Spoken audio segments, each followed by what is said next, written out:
lots of reasons why people voted Brexit, but many of them are covered by one word: sovereignty.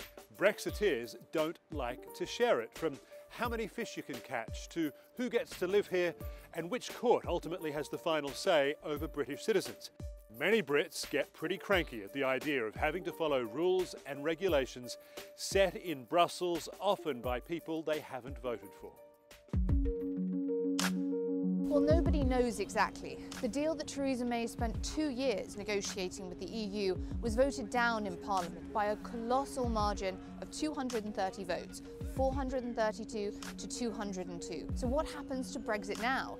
It's really more muddled than ever.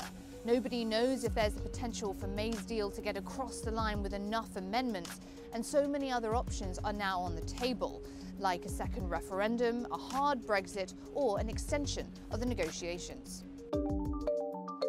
The Prime Minister still wants one thing: some version of her deal to pass Parliament, and soon. Then Brexit can begin on March 29th at 11 p.m. If a deal passes, there will be a nearly 2-year transition period, where the UK will stick to all the same rules as before, as they hopefully negotiate new trade relationships before December 2020. After that, the UK will be on its own, no longer subject to EU rules on things like trade or immigration, or to the European Court of Justice. Well, it's no secret that the EU regrets Brexit and sees it as a historic mistake. If a country as large and as powerful as the United Kingdom wants to leave a club in which it helps shape the single market and benefits from security cooperation, among many other things, what does that say about the club itself? Nothing good. And so from the start, the EU's approach has been damage control. The British pound has slumped since the UK voted to leave the EU, and it could fall even further in the event of a hard or no-deal Brexit. Now, that may be some good news for tourists hoping for a cheap trip to the UK, and for some British businesses which are export-heavy.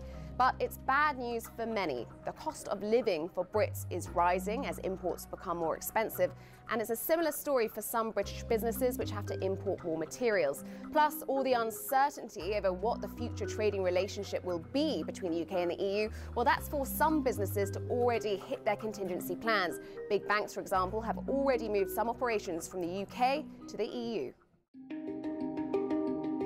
The UK has been in decline for a century. Brexit is a milestone on that downward trajectory.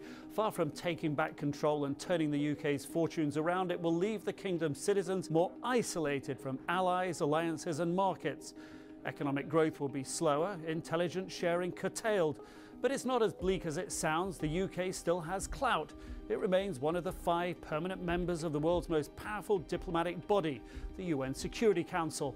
Change won't be overnight, but the future as it comes will depend more on the billions of people beyond its borders than in the past.